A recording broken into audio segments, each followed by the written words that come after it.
పడి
ఆడపిల్లకు వయసుతో పనేంటమ్మా?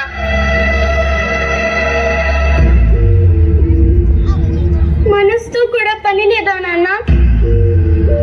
అంటే అంటే ఏంటి ఉద్దేశం? నీకు చెప్పేంతటి దాన్ని కాదు. నాకు ఇప్పుడే పెళ్ళొద్దు. 10వ తరగతి పాస్ అయ్యాను. ఇంకా చాలా చదవాలి. ఆకాశంలో వీరించకుండా కాస్త నేల మీద నిలబడి మన పరిస్థితిని అర్థం చేసుకుంటే మంచిది. ఈడు జోడు బాగుంటుంది, నాకు నచ్చాడు అంతే. నాన్న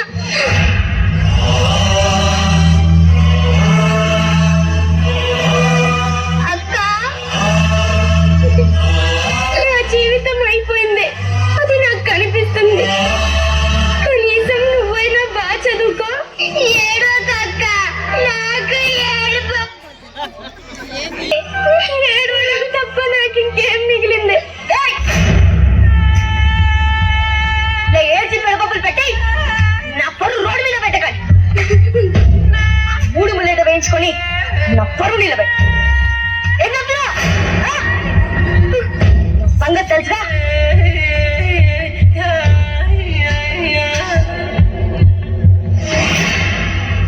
మా కళ్యాణ సీతని ఏంటి వెళ్ళాక వెళ్ళి మీకు కాదు, నా కూతురికి వదలండి.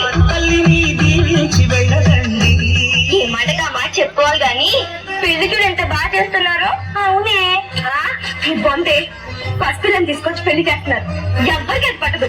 ఎంతసేపటికి పెళ్లి భోజనాలు, పెళ్లి పనులు తప్ప సిగ్గు లేకపోతే సరే. అవునే, పెళ్లికి పిలిచారు, వచ్చాము, తిన్నాం, పోయాం అన్నట్టే ఉండాలి. పద పద.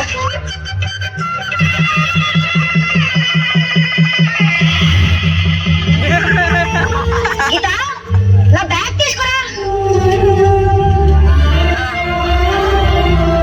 తినలేరే? శ్వేత, లత, నాన్న వెళ్తున్నారు.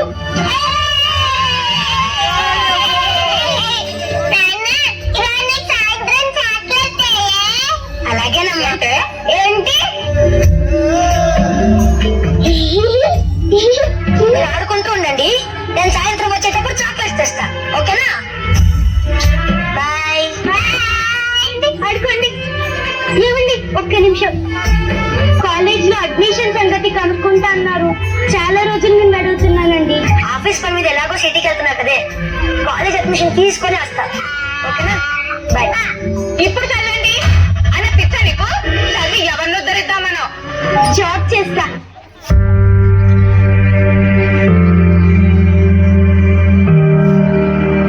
చేస్తే పిల్లలకు మంచి భవిష్యత్తుని ఇవ్వగలం అత్తయ్య. పిల్లలు ఏం చేస్తావు? చదువు చదువుని అంత తాపత్రయ పడేదాన్ని. అసలు పెళ్ళెందుకు చేసుకున్నట్టు? మన ఉద్యోగం అంటూ ఆడది రోడ్డు ఎక్కితే కుటుంబం పరువు బజార్కి ఎక్కినట్టే. అర్థమవుతుందో లేదో కాస్త తెలుసుకుంటే మంచిదమ్మా. అత్తయ్య నోరు మూసుకో. అది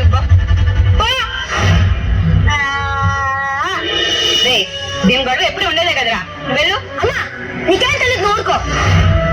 గీత, వెళ్ళొస్తాను. కాలేజ్ అడ్మిషన్ తీసుకొని వస్తాను. ఏమే చూస్తా, ఎన్నాళ్ళైనా సాధిస్తావో నేను చూస్తా. అవకాశం దొరకని నిన్ను ఏం చేస్తానో చూడవే. అమ్మా, నానమ్మ అమ్మకి మనం అంటే ఎందుకు కోపం? అదేం లేదమ్మా, పద.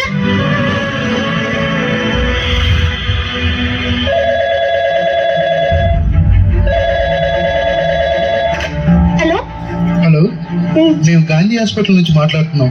ఈ నెంబర్ గల వ్యక్తి సిటీ కాలేజ్ ముందు యాక్సిడెంట్ అయి చనిపోయారు. వచ్చి బాడీని కలెక్ట్ చేసుకోండి.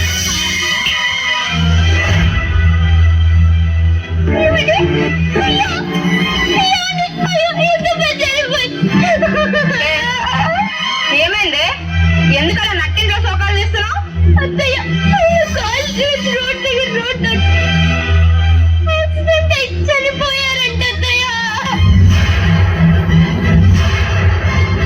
అయ్యో అయ్యో అయ్యో!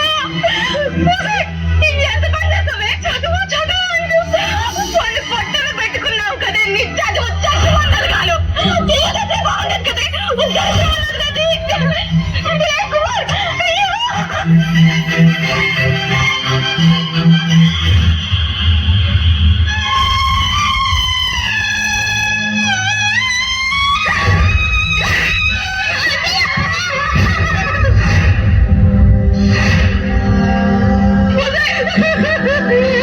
నా కొడుకు తప్పి నా ఇంట్లోనే ఎలా తిరుగుతున్నావే నువ్వు?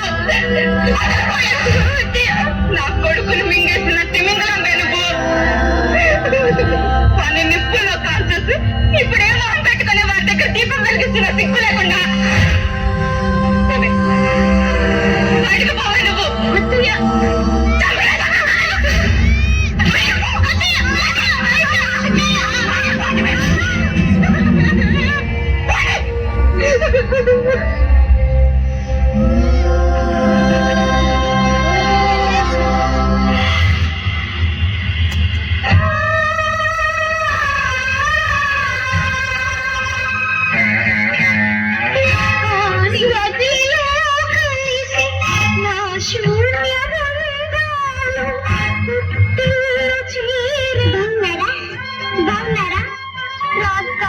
లోపలికి రా.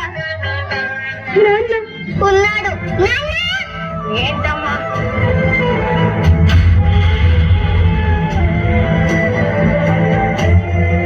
ఎలా ఉన్నావు నాన్న?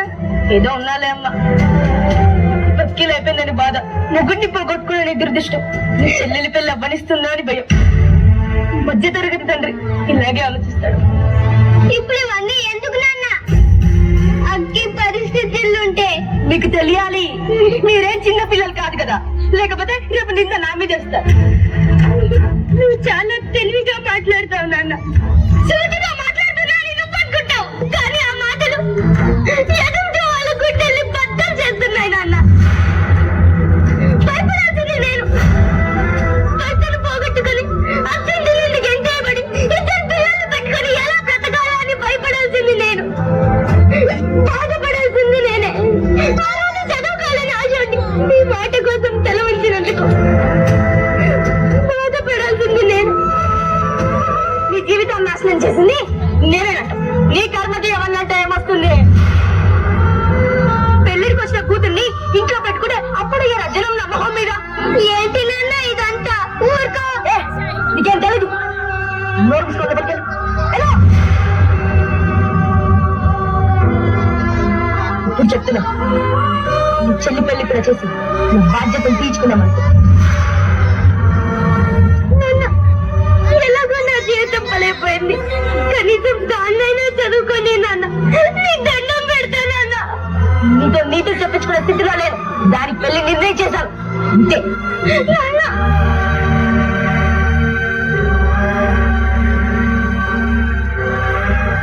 ఎక్కడికక్కా? పుట్టినిల్లు కన్న తండ్రి హక్కున చేసుకుంటాడని ఆశతో వచ్చాను, కానీ నాకు అదృష్టం లేదు. నాన్నకు నేను నచ్చ చెబుతా, నువ్వు ఉండిపో అక్క. బంధాన్ని నిలుపుకోవాలంటే కావాల్సింది నచ్చ చెప్పే మాటలు కాదే, ఇక్కడ కాస్త ఆత్రుత ఉండాలి. కానీ బాధ ఎక్కడేస్తుందంటే నాన్నలో కూడా అది కరువైంది. నా కళని నేను నెరవేర్చుకోలేకపోయాను. ఆ రోజే నాన్నతో గట్టిగా మాట్లాడుంటే ఈ బాల్య వివాహం జరగకపోయేది. చక్కగా చదువుకునేదాన్ని. నేను నా పిల్లలు ఇలా రోడ్డున పడేవాళ్ళం కాదు. అమ్మా, ఆకలి. స్వాతి, కాస్త అన్నం ఉంటే పెట్టవే.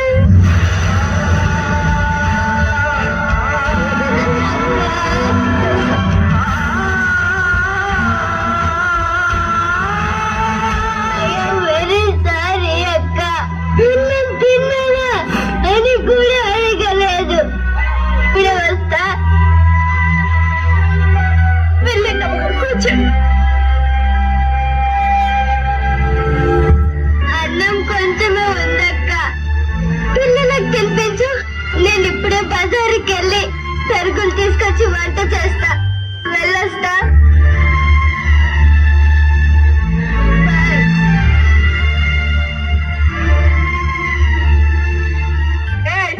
నా కొడుకుని మింగేసిన తిమింగలంబే నువ్వు. ఒకటి పోగొట్టుకోని దురదృష్టం. నీ చెల్లి పెళ్లి నవ్వనిస్తుందా అని భయం. చదువు చదువు అని బంగారం లాంటి మొగుడిని పొట్టం పెట్టుకుంది. పాపిస్తుంది. చిచి, ఇలాంటి వాళ్ళ ముఖం చూడడమే పాపం. ఎవరేమనుకున్నా నాకు బాధ లేదు. నా చెల్లిని ఈ పెళ్లి నుండి ఎలాగైనా తప్పించాలి. ఎక్కడికి వెళ్ళాలో తెలియక చివరి ప్రయత్నంగా ఇక్కడికి వచ్చా. కానీ ఇక్కడ నాకంటూ ఎవ్వరూ లేరు. ఎలాగైనా నా చెల్లిని పెళ్లి నుండి తప్పించాలి.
నా పెళ్ళికి అది అడ్డం రాలేదు.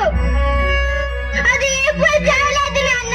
నువ్వు చదువుతో పెళ్లి చేసుకొని నువ్వు అన్నప్పుడే అది మానసికంగా చచ్చిపోయింది. పుట్టిన దుఃఖంతో నీ దగ్గరకు వస్తే నువ్వు అన్న మాటలు కట్టి రెండోసారి గుండె పగిలి చచ్చిపోయింది. కనీసం అది అనుకున్నట్టుగా చదువుకొనిచ్చినట్లయితే దాన్ని జీవితం మరుదడిగిన పాలైన స్థితిలో ఆ చదువు దానికి అండగా నిలిచేది. నా కాళ్ళ మీద నేను నిలబడగలను అని భరోసా ఇచ్చేది, బ్రతికిచ్చేది. ఏ దారి లేనప్పుడు గోదావరి దిక్కన్నట్టు అది గోదావరి. ఏ దాన్ని ఎంచుకుంది నాన్న? అక్క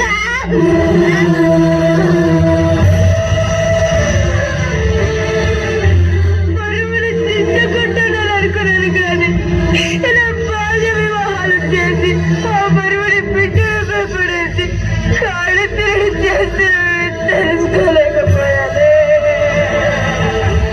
ఇది ఆత్మహత్యలు కాదు. ఒక తండ్రి మాటలతో చేతులతో బిడ్డలు బతుకుని ఊడిద చేసిన హత్యలు.